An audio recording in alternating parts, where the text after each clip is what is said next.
Halo guys, welcome back to my channel, my brotherku ya. Jumpa lagi nih sama saya, siapa lagi kalau bukan si John Itung.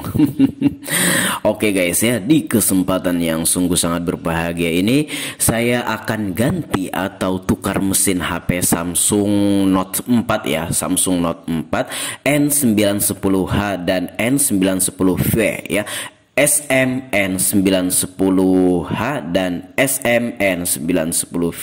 Nah, yang di tanganku ini adalah N910H guys ya. Nah, ini kendalanya, ini adalah HP pelangganku. Terkendala di LCD-nya ini tidak memunculkan gambar atau LCD-nya ini gelap, tidak ada respon apapun ketika dihidupkan ya. Nah, coba saya akan menghidupkan dengan cara menekan tombol powernya ini. Kita akan on kan HP Note 4 ini, Samsung Note 4 ini SMN910H yang ada di tanganku ini, dan kita lihat untuk tombol backnya itu nyala, tombol resetnya itu juga nyala guys ya. Nah, namun LCD-nya padam ya, seperti itu. Tombol backnya menyala. Itu menandakan kalau HP-nya ini nyala, hanya saja LCD-nya ini tidak menampilkan gambar. By the way, untuk harga LCD-nya ini, LCD touchscreen untuk Samsung Note 4 ini saya cari-cari di Shopee, harganya sejuta ke atas guys ya, 1 juta rupiah ke atas untuk harga LCD satu set sama touchscreen-nya ini. Dan kebetulan saya ada menyimpan HP Samsung Note 4 juga yang dikasih kakakku kemarin ya. Nah, ini Samsung Note 4 yang dikasih kakakku kemarin, bukan kemarin juga sih, udah lama, udah beberapa bulan, karena sudah tidak terpakai HP-nya ini dikasihkan ke aku. Namun kondisinya udah kayak gini guys ya, touchscreen-nya udah retak pecah, namun LCD-nya masih menampilkan gambar. Nah, saya ngomong kepada pelanggan ya, kalau mau, nah itu saya kasih tahu dulu harga LCD-nya bahwasanya 1 juta lebih. Nah, katanya kalau memang 1 juta lebih nggak usah juga diperbaiki, mending beli HP baru katanya. Nah, pas saya mengingat-ingat, sepertinya saya memiliki HP Samsung Note 4 juga, namun kondisinya ya touchscreen-nya udah pada retak tapi berfungsi, dan LCD-nya masih sangat bagus, gambarnya masih cerah, masih original pabrik guys ya, masih bagus, masih cerah, masih pokoknya masih ori ya kan. Masih ori pabrik, hanya saja touchscreen-nya itu udah pecah ya. Nah, terus katanya ya kalau dijual murah-murah ya it's okay ya, enggak masalah.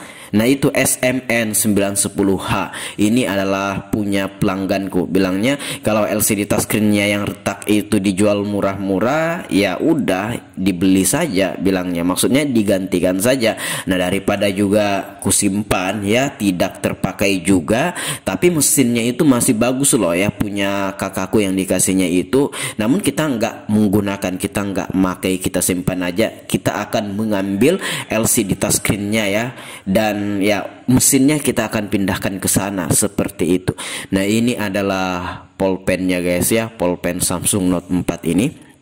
Nah, seperti inilah. Oke, kita buka dulu ya. Nah, ada perbedaan tipe ya untuk Samsung Note 4-nya ini, kan punya pelangganku ini H. Nah, kalau punya kakakku itu V ya. Nah, seperti itu. Kalau Note 4-nya ya sama-sama Note 4, N910-nya ya sama-sama, namun beda ujung. Oke, itu ada perbedaan sedikit di casingnya ini. Nah, kita buka dulu guys ya. Saya udah membuka semua baut-bautnya. Nah, tinggal kita congkel kayak gini ya. Nah, hati-hati.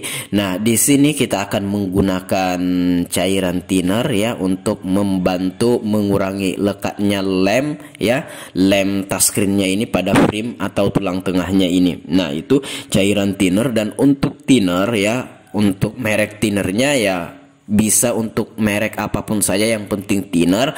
Nah, tapi saya menggunakan merek Avian B asli yang seliter lebih, yang harganya di toko bangunan kalau di daerahku 25.000 guys ya. Saya udah menggunakan sejak saya buka usaha servis HP, 4 tahun saya gunakan thinner ini ya, untuk menservis HP, dalam artian kalau membuka LCD atau touchscreen kayak gini. Nah, Nah itu kita congkel lagi menggunakan alat congkel ya. Meskipun LCD-nya ini pengen kita ganti, kita harus hati-hati guys ya, jangan sampai pecah. Nah saya akan memanasi menggunakan blower Quick 850A yang bukan original, yang anginnya saya setel di 4 lebih, panasnya di 4 atau 4 lebih juga. Nah ini blower Quick 850A yang KW guys ya, tapi ini kuat dan bagus. Saya sudah gunakan selama 4 tahun lamanya, selama saya buka usaha servis HP, belum pernah rusak-rusak guys ya. Dan panas ya, lumayan panas, lumayan kuat walaupun bukan yang ori.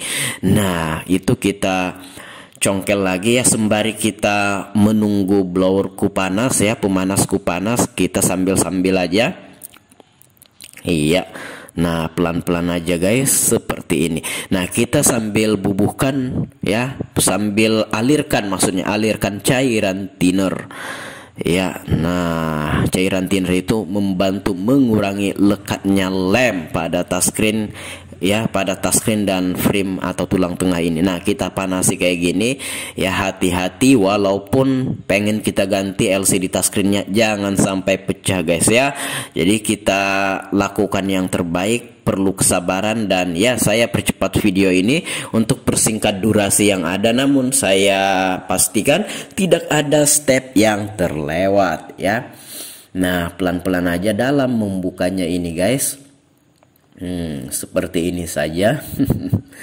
Iya, oke. Aslinya ini saya pelan banget ya, saya lambat-lambat ya, saya percepat video, persingkat durasi saja karena ya memang agak lama. Dan untuk membuka casing bagian belakang yang menempel ke frame atau tulang tengah itu, kalau memang belum pernah dibuka seperti ini, memang butuh waktu ya, memang perlu kesabaran dan jangan buru-buru ya. Seperti itu, jangan, pokoknya harus pikiran itu tidak sembraut, pikiran harus tenang, nyaman, dan kita bisa bekerja secara maksimal ya. Jangan sampai ada pikiran-pikiran yang sejenis stres-stres gimana gitu, karena akan mempengaruhi pekerjaan kita. Usahakan selalu tenang dalam mengerjakan HP orang supaya hasilnya bisa maksimal dan tidak mengecewakan. Andaikan tidak berhasil, minimal pekerjaan kita tetap rapi ya. Disitulah orang melihat tetap rapi dan jangan sampai pecah ya, seperti ini. Ini kalau kita sembarangan, ini bisa-bisa pecah loh ya touchscreennya ini, karena ini belum pernah dibuka sama sekali, amat sangat kuat kayak gitu. Perlu kesabaran dan hati-hati, perlu teliti, dan ya perlu sabar-sabar lah ya kan. Udah nganga tuh sedikit bagian bawahnya ya. Nah sambil kita congkel, aliri cairan thinner dan panas-panasi pakai blower ya. Nah tuh bagian bawahnya udah ternganga, udah nyaris kebuka tuh ya. Nah perhatikan ya, di situ ada casingnya itu ya. Nah itu masih sejenis menggigit, bukan menggigit sih, sejenis merasuk ke frame atau tulang tengahnya, bagian bawahnya sana. Kita akan melepasnya ya, untuk itunya, untuk casing bagian belakangnya. Nah kita panasi lagi bagian atasnya itu. Nah udah kebuka guys ya tuh. Nah oke. Ya pelan-pelan aja, hati-hati. Oh sudah terbuka ya. Walaupun kelihatannya amat sangat simple, namun aslinya ini bener-bener butuh kesabaran. Jangan buru-buru guys ya. Terlihat simple namun harus hati-hati juga, karena kita udah sering atau biasalah udah membuka yang kayak gini ya. Jadi kita biasa aja gitu kan.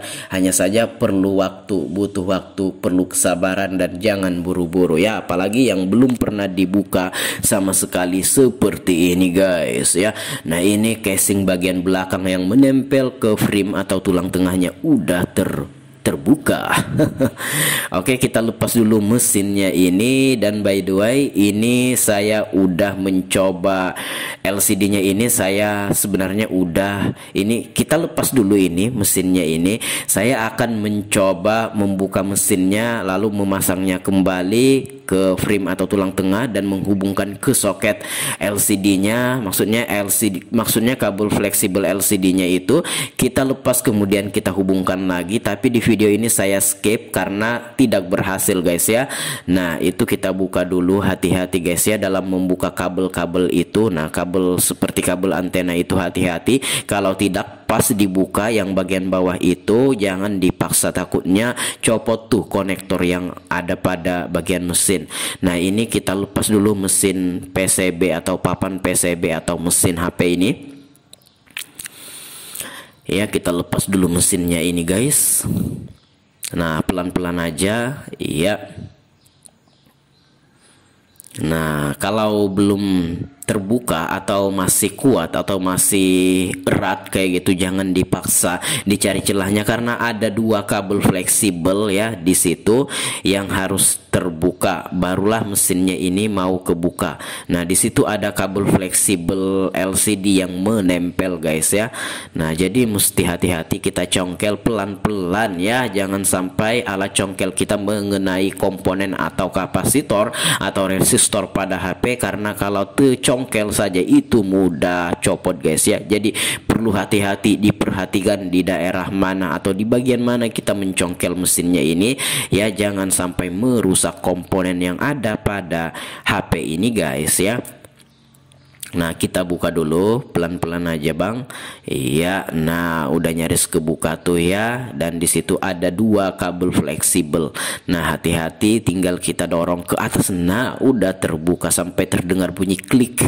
Iya, nah kita buka. Nah, di sini sebenarnya saya memasang kembali mesinnya ini, mencoba-coba, dan saya membersihkan kabel fleksibel dan konektor LCD yang ada pada mesin, dan kabel fleksibel ya, konektor yang ada pada mesin HP itu saya bersihkan pakai thinner, dan kabel fleksibel yang ada pada LCD HP ini saya bersihkan juga. Saya pasang kembali, namun di sini tidak berhasil, LCD tetap gelap. Tapi di sini saya langsung skip aja, saya tidak perlihatkan karena LCD-nya tetap padam dan rusak memang dan harus diganti.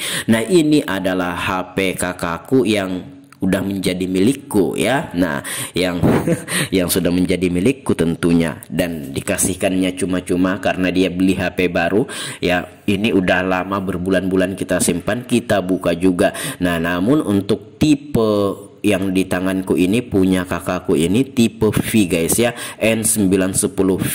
Itu ada perbedaan ya, perbedaan sedikit dari segi casing.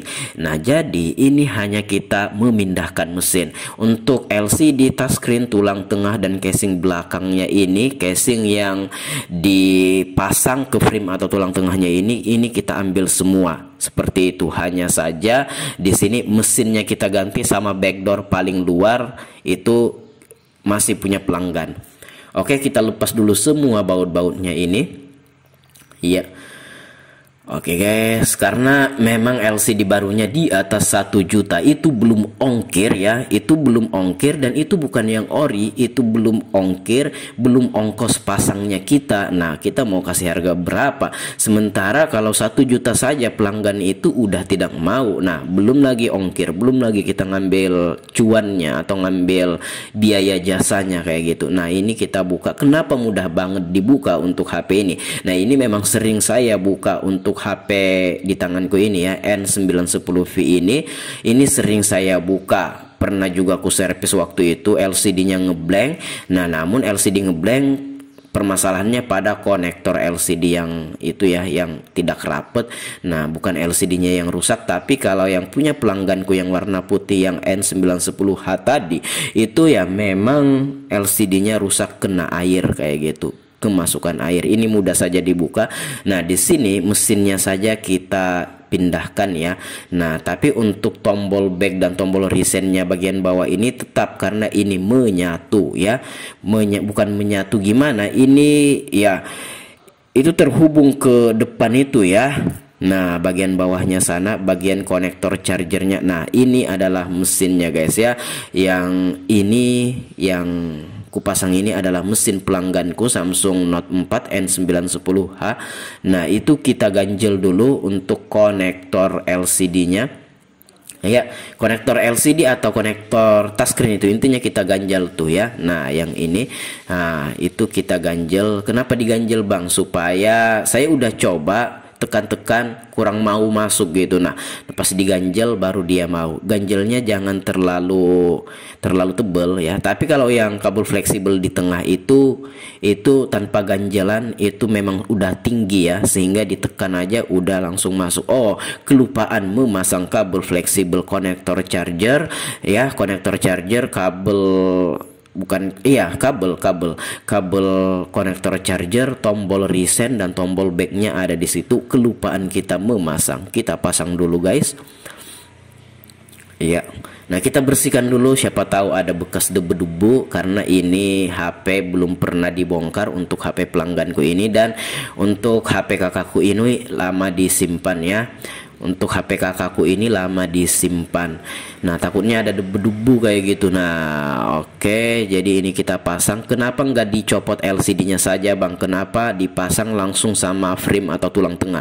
Yang pertama memakan waktu, yang kedua itu melengketnya sangat lengket. Kalau kita buka ya LCD-nya kita pindahkan, itu bisa-bisa tambah pecah loh ya, karena lemnya amat sangat kuat guys ya. Lem originalnya, lem orinya ke frame atau tulang tengah, di tengah itu ada lemnya. Lem itu kuat banget guys ya. Nah kalau kita buka LCD touchscreen-nya bisa pecah, jadi kita langsung pasangkan aja sama frame atau tulang tengahnya. Nah coba kita on kan. Nah dan mau hidup Samsung Galaxy Note 4, Note 4. Oke. Iya. Nah otomatis untuk casing bagian belakangnya itu punya kakakku ini juga kita pasang ya, karena untuk punya pelanggan yang tipe H itu nggak mau masuk guys ya, ada sedikit perbedaan ya. Nah walaupun sama bentuknya dilihat tapi ada sedikit perbedaan. Nah untuk touchscreen-nya aman, LCD-nya aman, hanya saja touchscreen-nya udah pecah kayak gini dan pelanggannya mau guys ya, dan kita jual tidak terlalu mahal ya. Oke, nah ini kita bereskan dulu LCD touchscreen untuk HP pelangganku ini. Nah oke guys. Oke, nah untuk casing belakang, bagian belakangnya ini kita pasang punya kakakku itu juga, karena kalau punya pelanggan tipe H ke tipe V itu kagak mau masuk tuh ya, karena ada beda sedikit lekukan-lekukannya.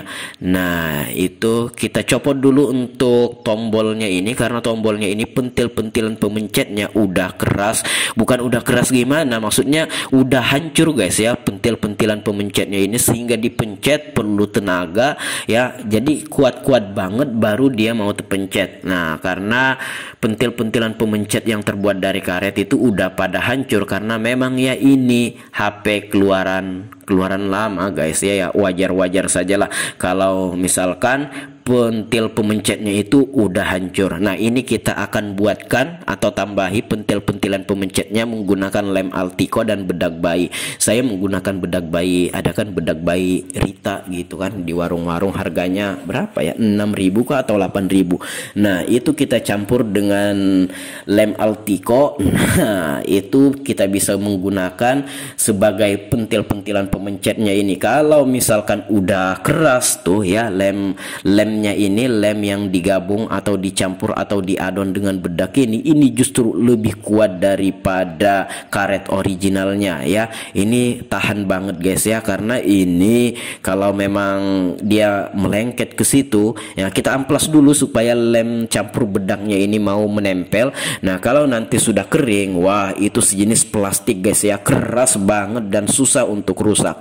Nah ini kita amplas dulu. Nah kita pas-paskan ya di titik-titik atau di pentilnya itu, memang ada pentilnya sedikit yang bagian dalam sepertinya tulang-tulangannya, namun itu tidak cukup, kita harus menambahi menggunakan apa saja sebenarnya. Yang penting ini ada sedikit meninggi sedikit atau agak menonjol lah kayak gitu kan. Nah saya menggunakan lem Altico dicampur dengan bedak dicampur lem Altico, dan ini amat sangat keras dan susah untuk rusak, karena ini kalau mengeras seperti plastik guys ya. Nah oke, kan yang aslinya yang orinya karet. Nah justru lem ini lebih kuat dari karet karet pemencetnya. Bayangkan kalau karetnya tahan sampai 4 atau 5 tahun. Nah, kalau lem campur bedak ini ya otomatis lebih tahan atau minimal samalah tahannya. Yang penting dipencetnya sesuai. Jangan kita memencetnya sengaja terlalu kuat. Ini kan dipencet normal aja kan udah mau terpencet. Nah, kalau memang penggunaan normal seperti itu ya ini bisa tahan lama loh ya. Oke, kita lem dulu. Nah, itu udah menonjol tuh ya. Nah, itu pentil-pentilannya. Nah, itulah pemencetnya guys ya. Pengganti karet sebelumnya ini, dan itu udah muncul tuh ya pentil-pentilan pemencetnya guys ya. Oke, kita pasang dulu ke casing bagian belakang sini yang punya V ya, tipe V N910V ini, karena kalau yang tipe H itu kagak cocok guys ya, dan untuk lekuk-lekukannya itu agak sedikit berbeda sedikit lah kayak gitu. Nah, kita pasang, jadi ini ya murni hanya memindahkan mesinnya. Nah, kalau frame, kalau LCD-nya LCD touchscreen, frame atau tulang tengah dan casing bagian belakang dan konektor tombol home, tombol back dan konektor charger itu punya yang tipe V atau punya kakakku yang dikasihkannya ke aku ini. Nah, tinggal kita pasang pulpennya atau pennya yang punya tipe H, punya pelangganku itu. Nah, ini guys ya. Nah, untuk mesin HP Samsung Note 4 yang kakakku itu ya udah kita simpan aja, itu masih bagus juga, dan nanti kapan-kapan kalau ada yang nyari ya bisa kita jual juga kayak gitu guys ya. Nah, kita pasang dulu ya. Udah kita pasang semua tombol-tombolnya, kita pasang casing belakangnya ini. Oh, kelupaan memasang baut mesinnya itu, jangan sampai kelupaan guys ya. Nah, takutnya nanti tidak mau rapet. Nah, kalau ini untuk merapetkannya tinggal ditekan kayak gitu aja langsung cocok, karena ini sering saya bongkar, yang punya kakakku ini sering saya bongkar, jadi agak sedikit mudah dalam pemasangan dan pelepasan ya. Oke. Nah, di sini kita pasang baut-bautnya, semua kita pasang guys ya. Semua yang kita lepas itu kita pasang. Oke. Ya, ada beberapa biji baut tuh ya, kita pasang semua baut-bautnya ya. Oke, bagian bawah jangan sampai ada baut yang ketinggalan. Oke, kita pasang semua baut-bautnya. Iya. Oke, saya percepat videonya lagi untuk persingkat durasi ya. Jadi saya pastikan tidak ada step yang terlewat di sini. Oke, kita pasang semua baut-bautnya. Ya. Oke, jangan sampai ada baut yang tertinggal atau ada lubang baut yang kosong, jangan sampai. Oke, sampai di sini udah selesai. Nah, ini stikernya ini kita pindahkan karena harus sesuai dengan nomor email yang ada pada stikernya ini ya. Nah, itu stikernya itu adalah stiker HP kakakku itu, kita lepas karena tidak sesuai dengan email yang ada pada mesinnya itu. Kita akan tukar ya, kita akan tukar stikernya ini. Nah, seperti itu, kita lepas stikernya, kita pasang stiker yang punya pelangganku ini karena sesuai dengan mesin yang kita gantikan ke HP-nya ini guys ya. Nah, harus sesuai. Siapa tahu nanti itu akan diperlukan ya, emailnya atau nomor emailnya ini atau stikernya ini harus kita pasang sesuai dengan mesinnya. Oke, kalau sudah kita pasang baterainya. Nah, semua udah kita pasang, baut-bautnya semua sudah kita pasang. Iya, nah tinggal kita pasang casing bagian belakang. Oh, casing bagian belakang atau yang bagian luarnya kita pakai yang punya pelanggan yang putih itu ya, supaya agak sedikit baru, karena kalau casing punya kakakku ini udah tidak baru lagi atau banyak lecetnya ya. Nah, ini tidak baru juga, namun tidak ada atau lecetnya sedikit saja. Kalau yang punya kakakku itu udah buruk guys ya, udah pada buram-buram warnanya juga. Dan ini kita mencoba menghidupkan Samsung Galaxy Note 4 atau Note 4, dan ini udah selesai sampai di sini. Pengerjaan yang amat sangat memakan waktu, kita perlu kesabaran dalam hal ini, tidak buru-buru dan Dan untuk videonya ini sebenarnya panjang karena udah diedit dan saya percepat bagian-bagian yang seharusnya dipercepat. Jadi itu saja udah 20 menit lebih ya video ini, udah saya edit sedemikian rupa dan saya percepat beberapa bagian.